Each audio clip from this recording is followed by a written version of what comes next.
This is all the paperwork that came with this guitar. Custom shop Strat. I'll take a minute and go over exactly what I did. I'm assuming that initially this was a custom order. Dave actually picked it up off of Reverb recently. This is the production order. It says quantity 1. I guess it is one of a kind. These are the body specs. So it's an alder body, 2-piece alder body. Body style, 60 Strat.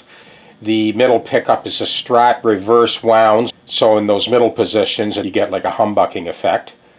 American Vintage Strat bridge, relict.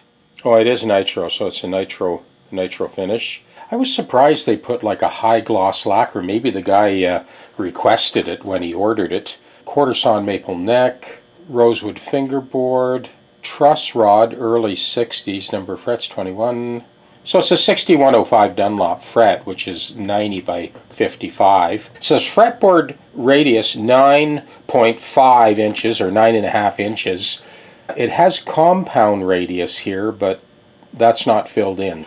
I can tell you right now it's just a 9.5 inch radius full length. The nut width was 1.650, and that was a little too wide. One of the reasons that Dave got me to replace the nut is the first string was kind of slipping off the edge of the neck when he was playing.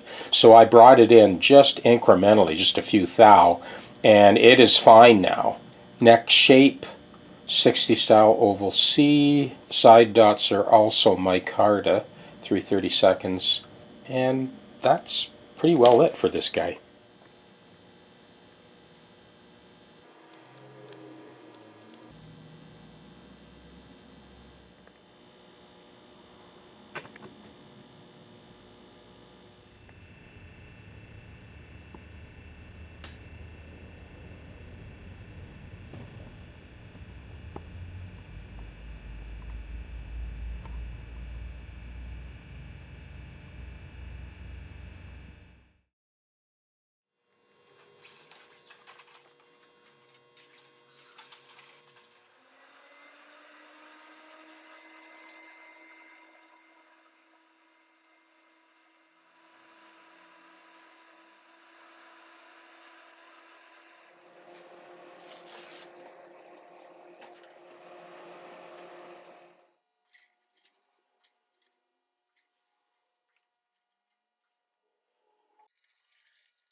I've got the two outside E strings where I want them as far as action goes, and I know that David doesn't like the action too close. He likes to be able to dig in a little, get a grip on the string if he's bending. I am hiking up the middle 4 strings out of the way so they're not touching at all.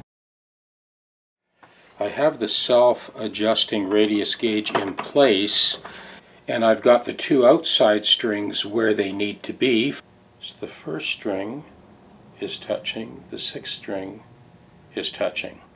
That foam is a light enough density that it does not lift up the strings. So now we'll go across one string at a time. Start with the A, drop that down. There's the D, just about kissing that, but not quite. Drop that down just a little bit. Yep. So that is a perfect match to our 9.5 inch radius. Well, here is our Relic Journeyman custom shop Strat.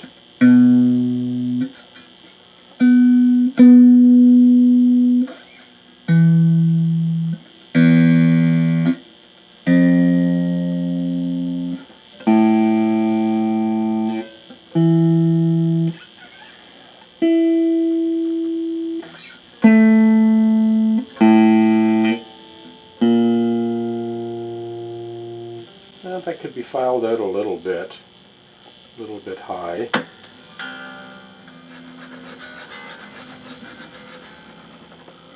Let's try that again.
So this is the compensated nut. I use Corian, that's my choice of material. This is the original plastic injection molded nut that came out. Dave had asked me to hang on to it in case somebody is crazy enough to actually put that back in. So now that this guitar is perfectly in tune, and you'll hear it in a second, I can't really imagine anyone bothering to put that plastic nut back in there when they have a compensated Corian nut. Okay, so I'm going to go over what I did on this guitar, other than the compensated nut. There was some serious fretwear in this guitar. Luckily, it is not a vintage fret, otherwise there'd be nothing left. But these are 6105, so they're like the Stevie Ray Vaughan Strat, a tall medium fret, 90 thou wide, 55 thou high. I did go over, and it needed a little tiny bit of leveling, and then went full dress end to end and buffed them all out, and pretty well got out every trace of wear. There are a couple of faint ghost marks, but I wasn't about to grind all the frets down to get rid of those ghost marks in the first 2 or 3, and it wasn't worth pulling the fret and replacing it. We made up that radius gauge for a perfect match, and we will now go in to the studio, plug this in, and really check it out. This is Brock's ES137 that I just finished up today. I thought I'd take a minute and bring you in and show you the compensated nut on this one.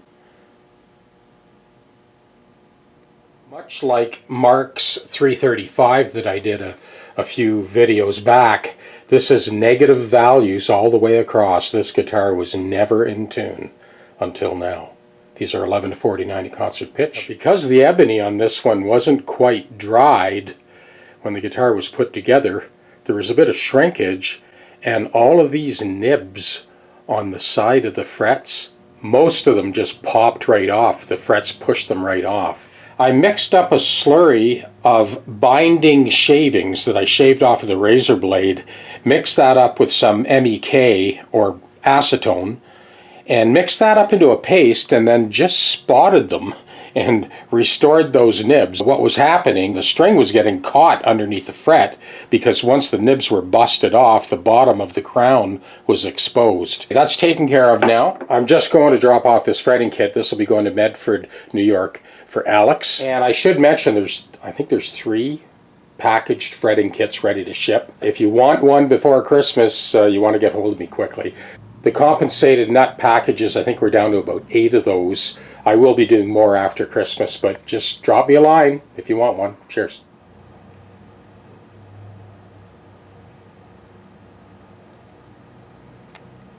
So I did hike up that tailpiece a little bit to get those strings to clear at the back of the casting in the bridge.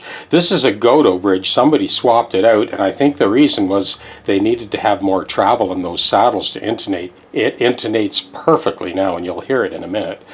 Both of these posts were just wobbling in their respective holes. I spread a little bit of just wood glue with a brush on the inside of the holes and then pressed the fluting in, let it set overnight, and now it's rock solid. This was shifting a good 1/8 of an inch each way. It's crazy how loose it was. Both of these pickups needed a little bit of help. I patted those cavities, leveled them out with the string path.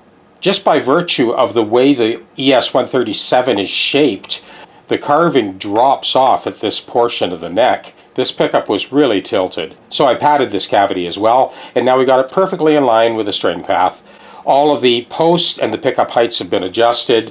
Full fret dress, level crown and polished, and then, like I mentioned a second ago, all those nibs were replaced. There's got to be at least 25 of them between the two sides that I ended up replacing. So now we can plug this one in and hear it. Okay, I'm starting with Brock's guitar. This ES-137. I got both volumes and both tones at 7.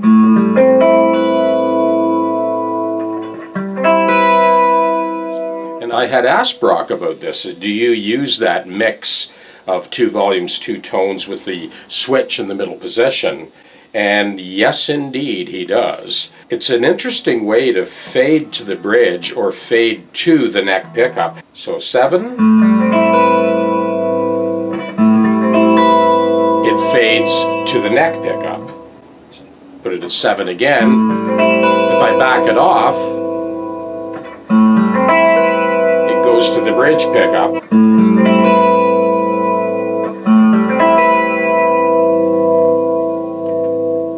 Of course, the other option is I can just reach down and turn up the bridge pickup volume.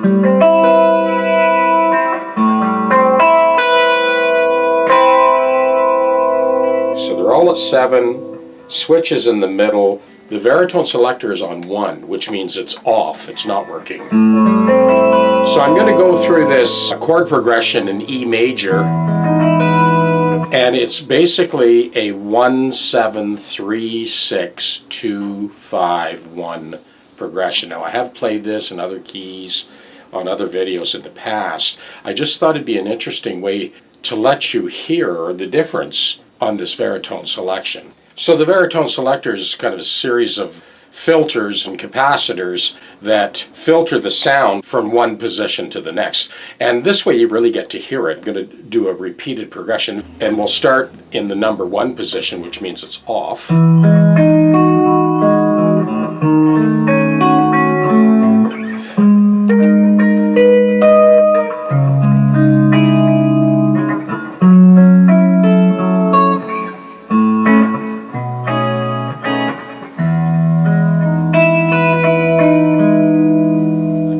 So I got it in the 2nd position now.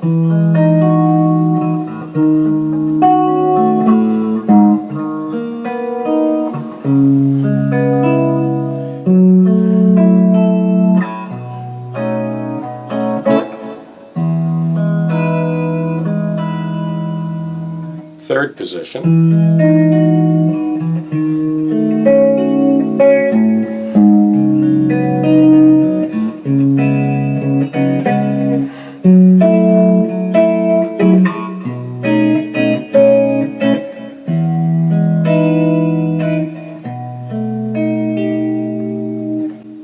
Fourth position.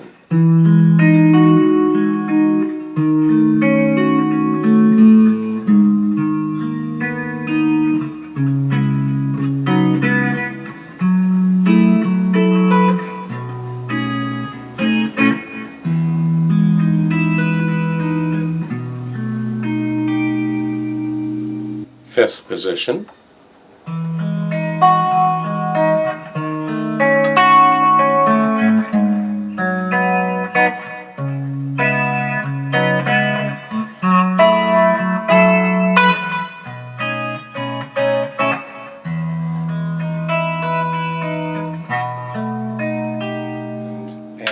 Last position.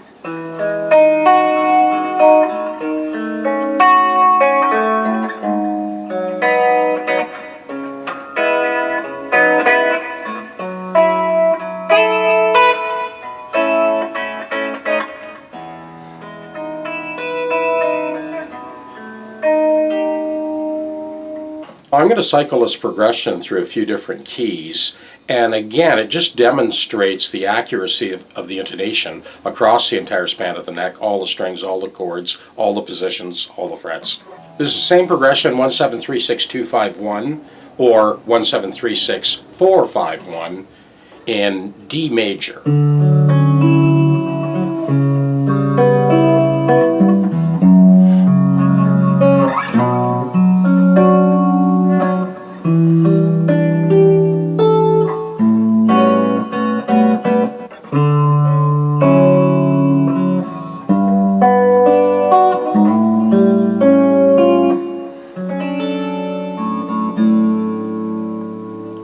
I'll switch the baritone here. Same progression again in C major.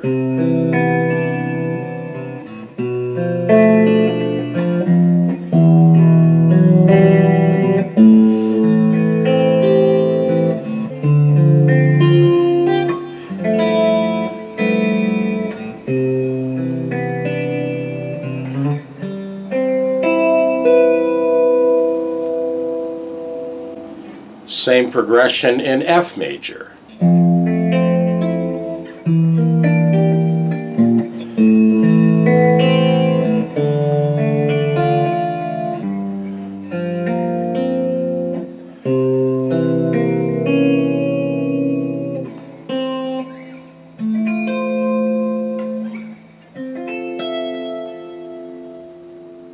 Same progression in G major.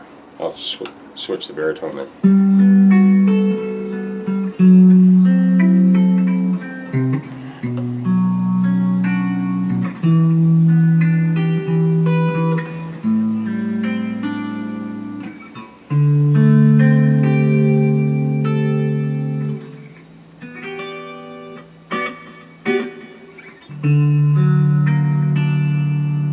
Switch the baritone. Here's A major.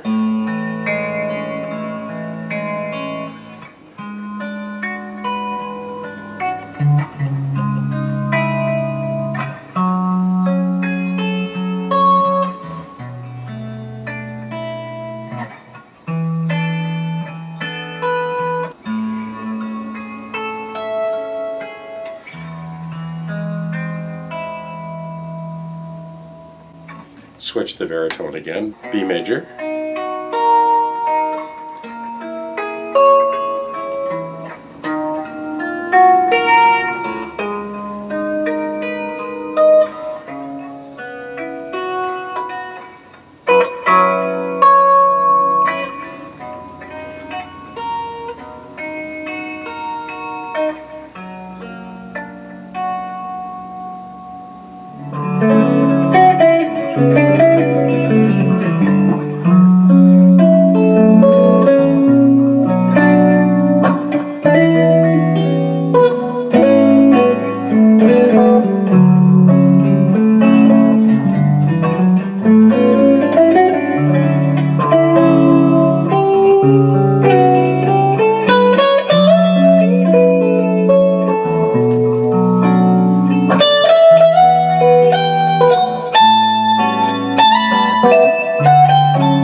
last look at this 137 before we tuck it away and give Brock a call for pickup. This, once again, is the compensated nut.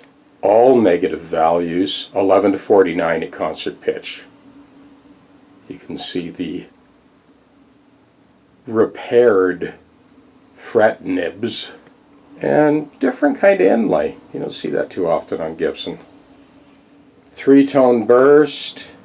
There's a Veritone selector switch. This is the Godo replacement bridge, which is doing its job now. Intonation is great on this thing. It really is a wonderful guitar to play. And that's it. Time for that custom shop Strat. Well, one last look at this guy before we plug it in and have a listen. There's a relic to bridge.